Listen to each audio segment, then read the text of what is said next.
কার পরিবর্তন কখন হবে, কার কথাই বদলাবে, কখন বদলাবে কেউ জানে না। জানে কে? ফুজাইল ইবনে ইয়াজ বড় ডাকাত সর্দার ছিলেন। তো গভীর রাতে উনি ডাকাতি করতে গেছেন। তো রাত্রিবেলা যখন গভীর রাতে এক বাড়িতে ডাকাতি করতে ঢুকছে, দরজার সামনে গিয়ে যখন দাঁড়াইছে তখন শুনতেছিল বাড়িওয়ালা ওই সময় আল্লাহর কোরআন পড়তেছে।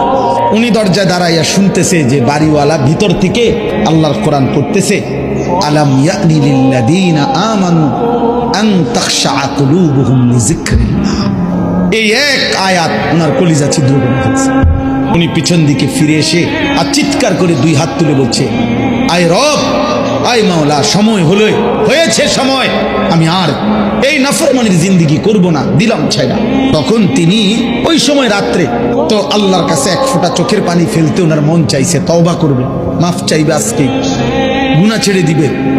তখন উনি তওবা করে সরাসরি হিজরত করে আল্লাহর ঘর মক্কায় চলে আসছে, আর বাকি হায়াত কাবার পাশেই উনি জীবন কাটাইছে।